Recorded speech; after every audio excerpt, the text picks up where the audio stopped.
Scotland says goodbye to Queen Elizabeth as crowds gather in Edinburgh to pay tribute. King Charles leads his brothers and sister behind their mother's coffin in solemn procession down the Royal Mile. A service of thanksgiving is held at St Giles Cathedral in Edinburgh, where the former monarch's coffin will lie for the next 24 hours.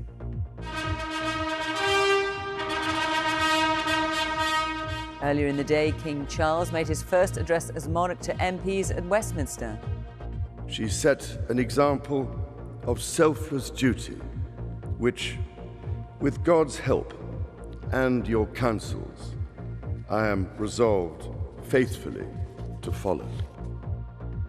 We'll be looking at today's events as well as preparations ahead of next Monday's state funeral. Well, tomorrow the Queen's coffin will travel from Edinburgh to London, where later in the week it will lie in state at Westminster Hall. Let's just take a look now at what we can expect over the next few days with our correspondent Vincent McAviney. Having been flown from Scotland to London, the Queen will spend a final night at Buckingham Palace on Tuesday. Her coffin will then leave shortly after 2 p.m. on Wednesday for a ceremonial procession, travelling from Buckingham Palace to the Palace of Westminster for the lying in state. The public will be able to watch the procession at viewing points along the route, or watch at a screening in Hyde Park. As with her late father, King George VI, and Queen Elizabeth, the Queen Mother, before her, her closed coffin will rest on a raised platform. The royal standard, orb and sceptre will be placed on top of her coffin.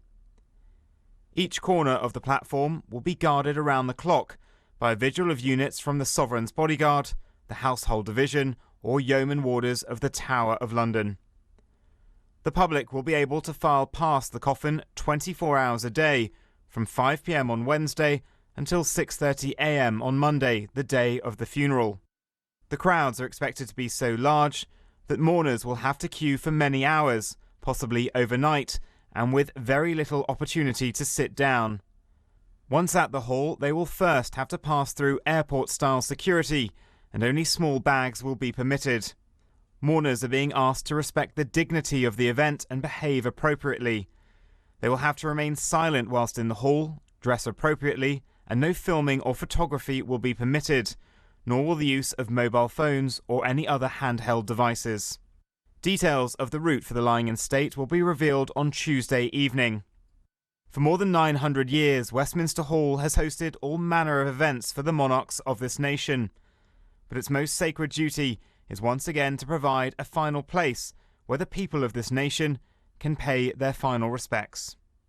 Vincent McAviney, BBC News. Well, finally, we're seeing tributes all over the world to the Queen, some more spontaneous than others, including one at London Bridge, where Anna Lapwood, an organist, went to the station to play a few songs for the Queen. Marcella, a security guard, walked over and had a sing-along. Have a listen.